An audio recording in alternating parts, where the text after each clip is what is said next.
अमरावती जिले में प्रशासन ने पहली से 8वीं तक के स्कूल को ऑनलाइन शुरू रखने का निर्णय लिया है। अमरावती जिले में 31 जनवरी तक स्कूल ऑनलाइन रहने वाले हैं। कोरोना संक्रमण के कमजोर पड़ने के बाद धीरे धीरे सब कुछ सामान्य होने लगा था। अमरावती में पिछले 2 महीने में कोरोना गायब ही हो गया था, जिससे सभी स्कूल सामान्य रूप से शुरू हो गए थे। बच्चे भी निश्चिंत होकर स्कूल आ रहे थे, लेकिन अब फिर से कोरोना का संक्रमण बढ़ने लगा है। अमरावती में पिछले 2-3 दिन में कोरोना के मरीजों की संख्या तेजी से बढ़ी है। ऐसे में स्कूली छात्रों के भी कोरोना संक्रमित होने की संभावना है। बच्चों की सुरक्षा का ख्याल रखते हुए मनपा आयुक्त ने स्कूल बंद कर ऑनलाइन पढ़ाई शुरू करने के लिए जिलाधिकारी को एक प्रस्ताव भेजा है, जिस पर जिलाधिकारी पवनीत कौर ने गंभीरता से विचार करते हुए अमरावती जिले में पहली से 8वीं तक के स्कूल ऑनलाइन ही शुरू रखने का आदेश जारी किया है। कोरोना का संक्रमण बहुत ही तेजी से बढ़ रहा है। ऐसे में कोरोना से बचाव के लिए सभी को सावधानी बरतने की जरूरत है। इसके बावजूद लापरवाही की तस्वीर सामने आ रही है।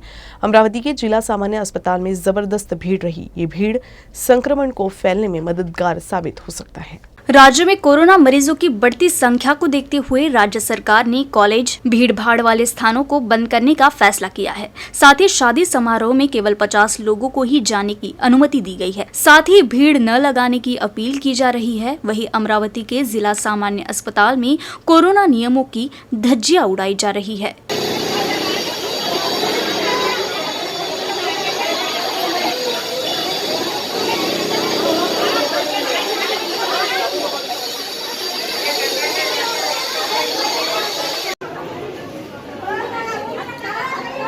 अमरावती में कोरोना के बढ़ते संक्रमण की वजह से अब सभी को सावधानी बरतना बेहद जरूरी है। अमरावती जिले में पिछले 3 दिनों में कोरोना पीड़ितों की संख्या में इजाफा हो रहा है।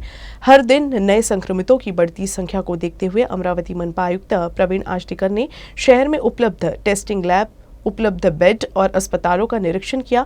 साथ ही उन्होंने अमरावती यूनिवर्सिटी लैब का निरीक्षण किया। राज्य के साथ अमरावती जिले में भी कोरोना की तीसरी लहर की शुरुआत हो गई है। हर दिन कोरोना के नए वेरिएंट के मरीज मिल रहे हैं।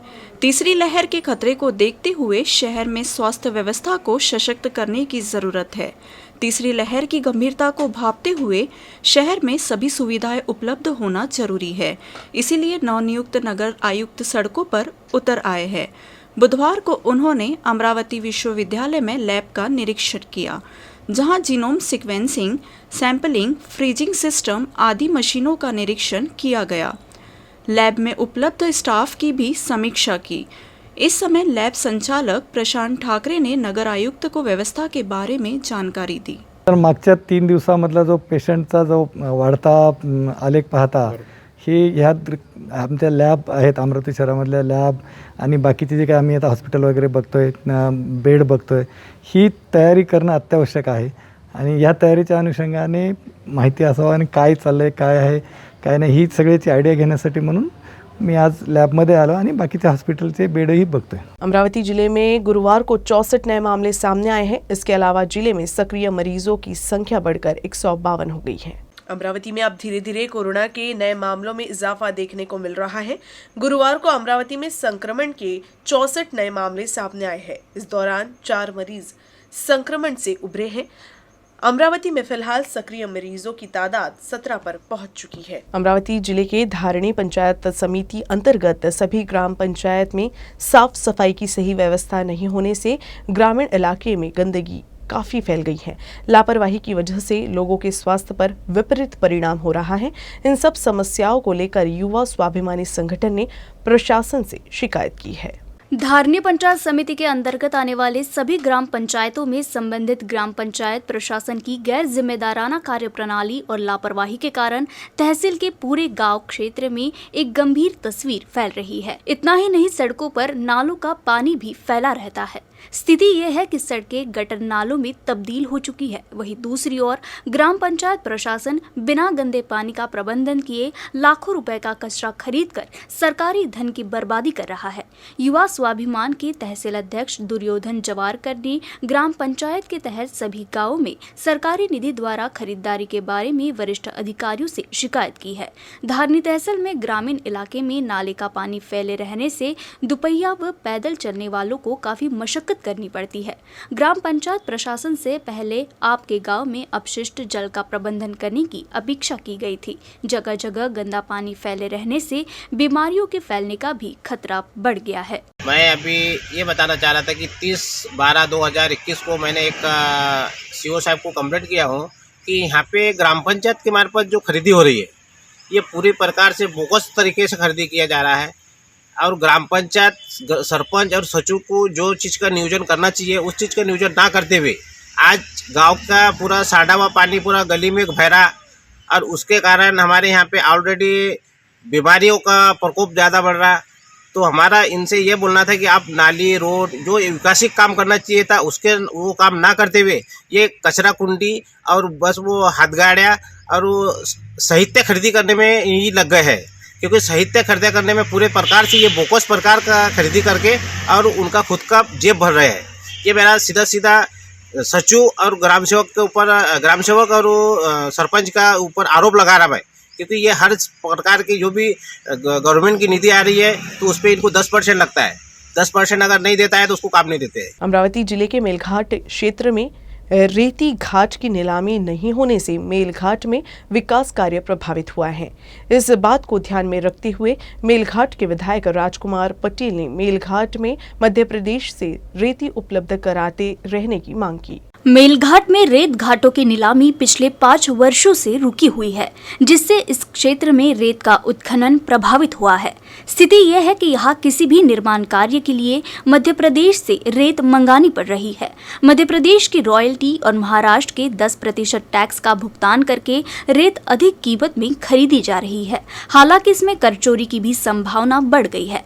नवनियुक्त तहसीलदार वैशाख वाहुरबाग ने उप तहसीलदार उमाले को मध्य प्रदेश से आने वाली बालू से संबंधित रॉयल्टी और पास की जांच करने को कहा। उमाले ने 6 ट्रैक्टरों का निरीक्षण किया तो रॉयल्टी पर सब कुछ ठीक था। इन वाहनों द्वारा महाराष्ट्र का टैक्स भी चुकाया गया, लेकिन मध्य प्रदेश के सॉफ्टवेयर में तकनीकी खराबी की वजह से रॉयल्टी भरने की जानकारी अपडेट नहीं होने से धारनी तहसील कार्यालय में रेत ट्रैक्टर लगाए गए हैं। इस संबंध में जानकारी मिलने पर मेलघाट के विधायक राजकुमार पटेल ने धारनी तहसील कार्यालय जाकर मध्य प्रदेश से बालू जारी रखने का निर्देश दिया है।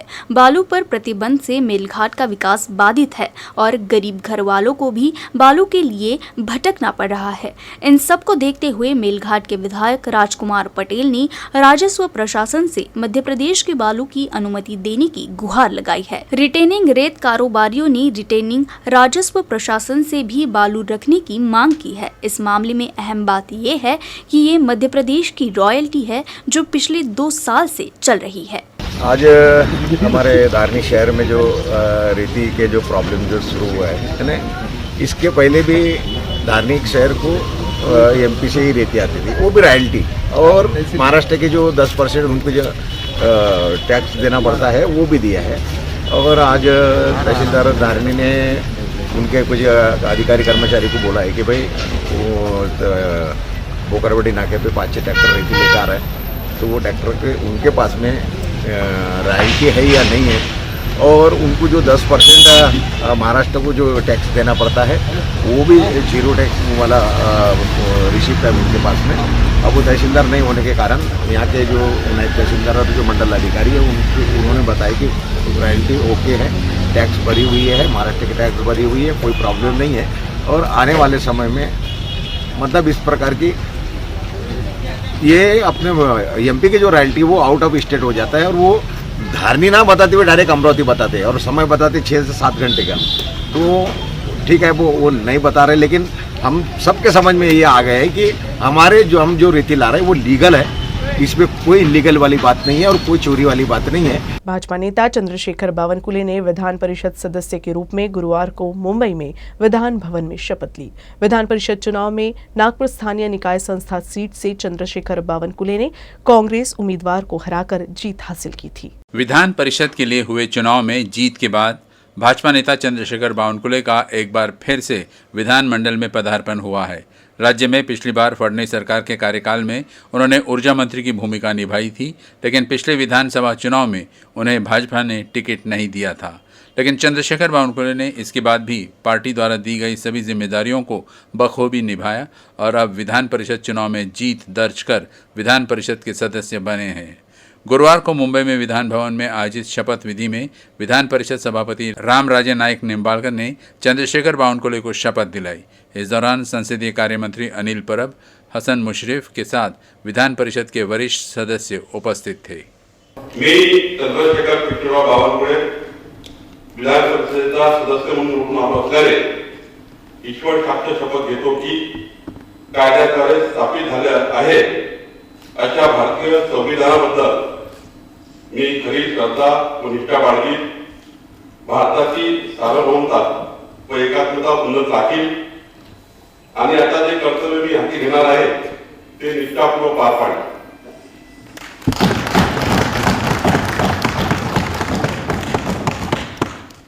जिला कलेक्टर पवनीत कौर ने राज्य सरकार के आदेशानुसार अमरावती में पहली से 8वीं की कक्षाएं 31 जनवरी तक बंद रखने के आदेश जारी किए हैं। नमस्कार, मैं जिलाधिकारी अमरावती पवनीत कौर। मेरे मुस्लिम भाइयों और बहनों और आदिवासियों को समझ में आए इसलिए मैं आज हिंदी में बोलूँगी। जो कोविड का वेरिएंट है ओमाइक्रॉन, वो ज़िला में 2 केसेस हमें मिल चुके हैं और 10 केसेस जो हैं वो सस्पेक्टेड है, संशयास्पद है और उनको हमने होल जीनोम सीक्वेंसिंग के लिए पुणे भेजा है। ज़िले में 29 दिसंबर को 4 केसेस थे और 4 जनवरी को 39 केसेस पॉजिटिव कोविड मिल गए हैं। इसका मतलब ये है कि 6 गुना वाढ़ हो गया है, 6 टाइम्स बढ़ गए हैं केसेस। मुंबई में जो सेकेंड वेव में जो पीक में एक दिन में पॉजिटिव थे वो मुंबई ने आज क्रॉस कर लिया है। तो इसीलिए आप सब अमरावतीकरों को अनुरोध है, रिक्वेस्ट है, विनंती है कि आप प्लीज़ जो हम बार बार आपको बता रहे हैं उसका पालन करें। पहली चीज़ है टेस्टिंग। आपको अगर कोई भी सिम्टम आता है तो आप प्लीज़ टेस्ट करवाइए। हमने रैट टेस्ट, जो रैपिड एंटीजन टेस्ट है, उनके भी टेस्ट की किट्स ज़्यादा खरीद के सब गवर्नमेंट और प्राइवेट हॉस्पिटल्स में उपलब्ध कर दी है। तो आप प्लीज़ टेस्टिंग करवाइए। दूसरा जो है, जो मैं बार बार आप सबको बहुत विनंती कर रही हूँ और मेरी हेल्थ की टीम और पूरी जो यंत्रणा है जो बार बार उसका मुहिम चला रही है, वो है वैक्सीनेशन, लसीकरण। तो हमारा पहले डोज का जो लसीकरण हुआ था वो हुआ था 9 नवंबर से लेके 30 नवंबर तक हमने एक मुहिम चलाई थी जिसमें जिले ने बहुत अच्छा काम किया और हमारा 55% से 75% तक वैक्सीनेशन हो गया था। मतलब 20% वैक्सीनेशन हमने 20 दिन में किया था। बुल्ढाना नगर परिषद के मेयर और पार्षद का कार्यकाल कुछ दिन पहले समाप्त हो गया। हालांकि इसके बाद मुख्य अधिकारी गणेश पांडेय ने कार्यालय परिसर की सफाई की। इस बीच उन्होंने कार्यालय से महापुरुष की तस्वीर को हटा दी। इसके विरोध में एक समाज सेवी ने खुद पर डीजल डालकर आग लगाने का भी प्रयास किया। हालांकि पुलिस मौके पर पहुंची और उनके प्रयास को विफल कर दिया। पिछले चुनाव में सीधे जनता द्वारा चुने गए बुल्ढाना नगर परिषद के अध्यक्ष एवं पार्षद का 5 वर्ष का कार्यकाल सोमवार को समाप्त हो गया। शासन के आदेश से नगर परिषद की जिम्मेदारी प्रशासक के रूप में मुख्य अधिकारी के पास आ गई है। इस बीच महापौर व पार्षद का कार्यकाल समाप्त होने पर बुल्ढाना नगर परिषद परिसर दमकल की गाड़ी से धोया गया। नतीजा ये रहा कि नगर परिषद की सफाई को लेकर शहर में खूब चर्चा हो रही है। साथ ही मुख्य अधिकारी गणेश पांडेय की मौजूदगी में एक महापुरुष की तस्वीर हटाई गई। इसी दौरान युवकों ने अपने शरीर पर डीजल डालकर आग लगाने का प्रयास किया। इस दौरान पुलिस ने युवकों को गिरफ्तार कर लिया। VCR बाईट ला लागून होता। आम्ही एक उंचीवर आणि विधिवत फोटो ठेवला आहे, त्यामुळे असं वेगळं काही नाही आणि आता परत ज्या ठिकाणी आहे तिथं तो ठेवण्यात आलेला आहे। मी स्वतः दुसऱ्या दिवशी आमचे नगराध्यक्षपती यांना भेटलो। त्यांचा निरोप समारंभ मॅडम नव्हत्या, मी त्यांना निरोप दिला आहे। त्यावेळेसही त्यांनी म्हटलं की असे कोणतेही मी स्टेटमेंट केलं नव्हतं। मलाही माहिती आहे की हे आपण माझी वसुंधरा अभियान अंतर्गत करत आहे, त्यामुळं माझं काही म्हणणं नाही असं त्यांनी आम्हाला इथे येऊन कार्यालयात येऊन सांगितलेलं आहे। वो कार्यकाल ख़त्म हो रहा था। शासन की ओर से कार्यकाल ख़त्म होने के बाद में बुल्ढाना के जो प्रशासन है, CO साहब, उनको पदभार दिया गया है और 3 तारीख को पदभार लेने के दिन ही शुद्धिकरण करने का मकसद क्या था इनका था? आखिर वो खुलासा इसके जाहिर करे। सभी जाति के सभी धर्म के लोगों ने एक मत से चुनकर लाए मोहम्मद सज्जाद की घरवाली को, नजमुन्निसा को। उसके बाद में ये घटना होने के बाद में दूसरे दिन उन्होंने बाबा साहब की प्रतिमा की जगह चेंज कर दी है। इसका अर्थ क्या है? इसके निषेध में हम आज आत्मदान किए, जो पुतला जलाए, और अगर आज की तारीख में प्रतिमा जाती वहाँ नहीं लगी तो हम अगली भूमिका भी तय कर रहे हैं। न्यूज रूम से बस इतना ही। खबरों का सिलसिला यूं ही चलता रहेगा। आप देखते रहिएगा UCN न्यूज अमरावती।